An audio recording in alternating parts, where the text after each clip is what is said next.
आप सभी के अंतःकरण में मेरे गुरु तत्व को मैं प्रणाम करता हूँ। गु मतलब अज्ञान, रु मतलब प्रकाश और ज्ञान। और वो गुरु तत्व देश, काल, वस्तु, परिच्छेद और सीमा से परे है और व्याप्त है, सर्वत्र व्याप्त है। और इसलिए गुरु मिलना ये सौभाग्य है, गुरु दर्शन होना ये सौभाग्य है, गुरु का ज्ञान अंतःकरण में स्थित होना परम सौभाग्य है। और उसके प्रभाव से जन्म मरण से जीव मुक्त हो जाए, ये तो महासौभाग्य क्या कहो, इसको तो मानव जीवन उसका सफल हो गया। तो रामचरितमानस में और भगवत गीता में, महाभारत में और उपनिषदों में गुरु प्रसाद, गुरु ज्ञान की महत्वता, उपयोगिता, आवश्यकता का वर्णन किया है। आज हम इसके ऊपर थोड़ा विचार करते हैं कि गुरु कृपा क्या होता है, गुरु कृपा क्या वस्तु होती है और ये मनुष्य को कहां से कहां पहुंचा देती है, और कम समय में शिष्य की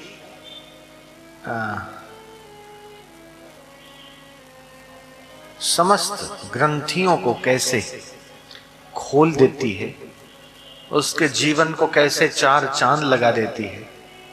और गुरु कृपा जिस शिष्य पर उतरे उसके जीवन में कैसा परिवर्तन हो जाता है। आज गुरु कृपा पर, गुरु की महत्वता पर हम थोड़ा सा विचार करते हैं।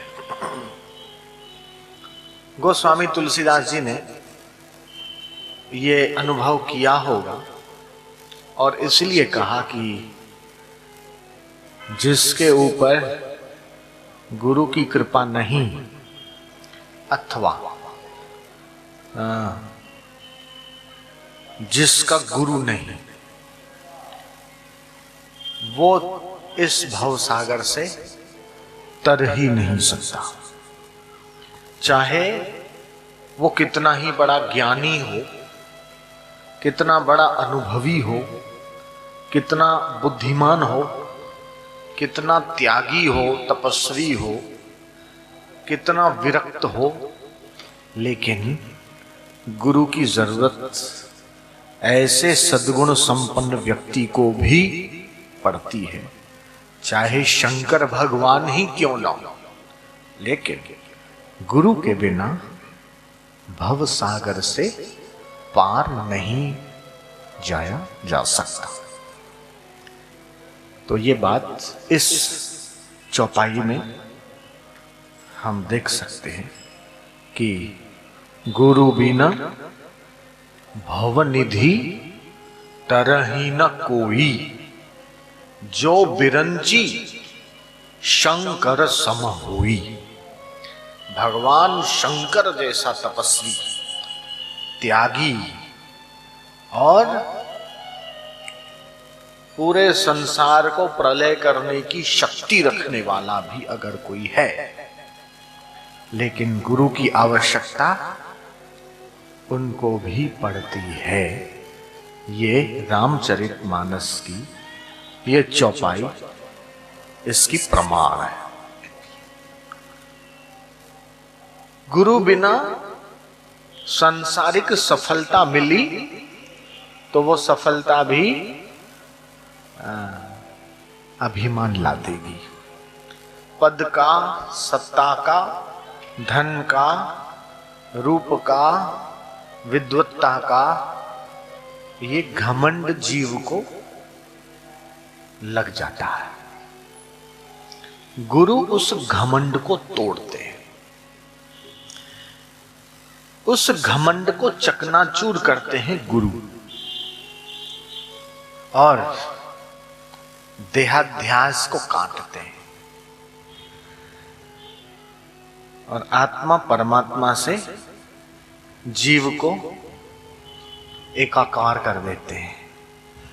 इस पंच भौतिक नश्वर शरीर का जो ईगो है, इसको गुरु तोड़ देते हैं और शाश्वत का संगीत उसके हृदय में प्रकट कर देते हैं।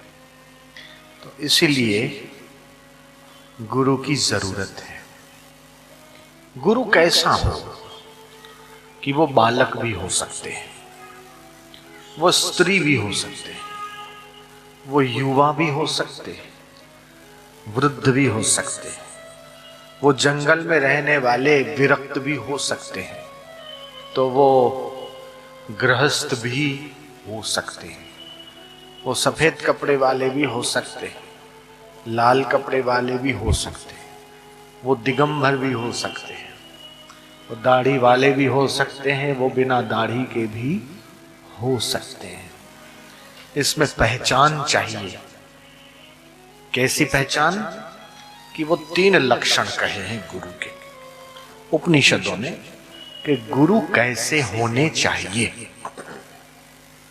तो पहला लक्षण है कि श्रोत्रिय हो। श्रोत्रिय मतलब उपनिषद, वेद और शास्त्रों के ज्ञाता हो और हमारी परिस्थिति और अवस्था को समझने वाले, कि हम कहाँ जी रहे हैं और हमें किस साधन की जरूरत है और हमारा कल्याण कौन सा साधन करने से शीघ्रता से हो सकता है। इस बात के जो ठीक ठीक जानकार हों और सरलता से जो हमें ऐसी युक्ति बताएं जिससे हम कर सकें और आसानी से अपने दोषों से मुक्त हो सके। फिर चाहिए ब्रह्मनिष्ठ, उनकी ब्रह्म में निष्ठा हो, अपने आत्मा परमात्मा में ब्रह्म में उनकी निष्ठा हो, पकड़ हो। दुख और सुख जिनके आगे खेल हो, मान और अपमान जिनको प्रभावित न कर सके, संसार की द्वंद्वात्मक स्थिति में जो अपने ब्रह्म स्वरूप आत्म स्वरूप का अनुभव करते हुए उस मस्ती से जो मस्त रहना जानते हो, गुरु ऐसे होने चाहिए। और सरल हो, शांत हो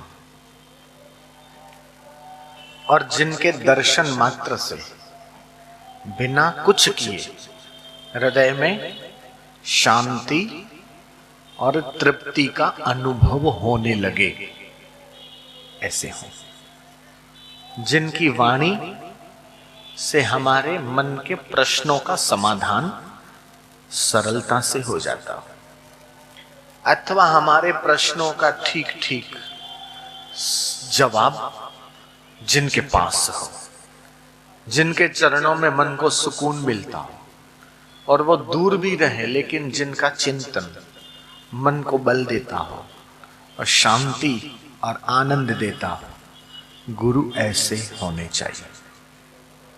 गुरवो निर्मला शांता, निर्मल मन वाले हों, शांत और काम क्रोध आदि विकारों से रहित हों।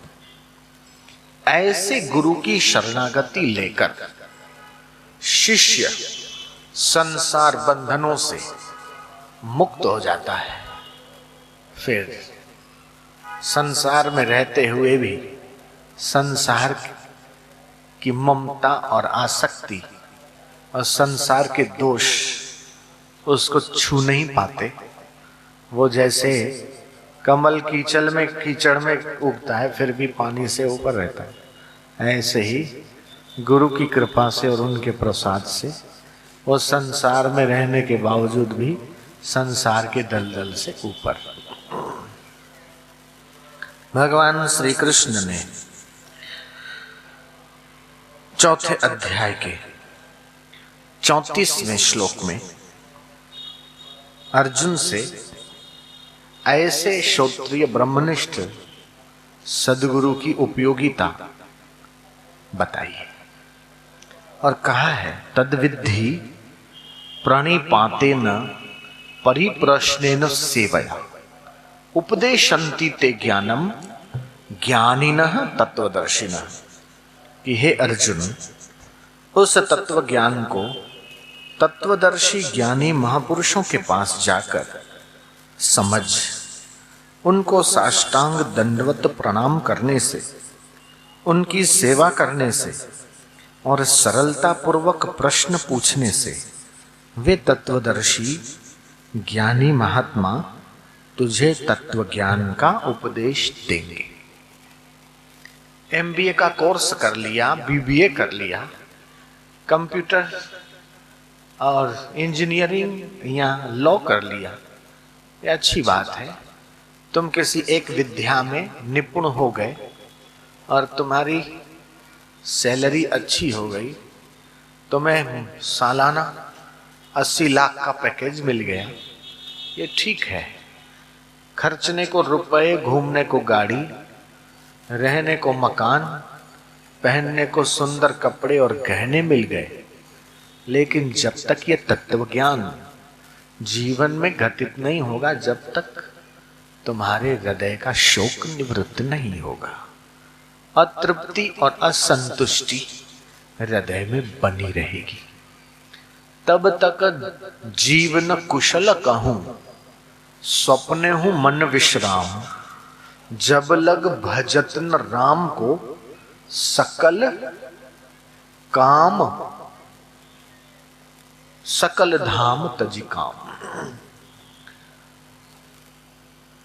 संसार की कुशलता तो आ गई,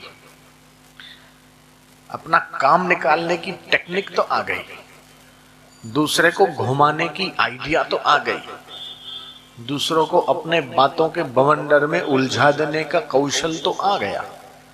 ये सब से तुम भोग तो पा सकते हो, लेकिन मुक्ति तो गुरु के ज्ञान से संभव है, आत्म अनुभव से संपन्न है, उसके अलावा संभव नहीं। शीश नवावे संत को शीश बरवानो सोए, पलटू जो सिर ना नवे बेहतर कद्दू होए।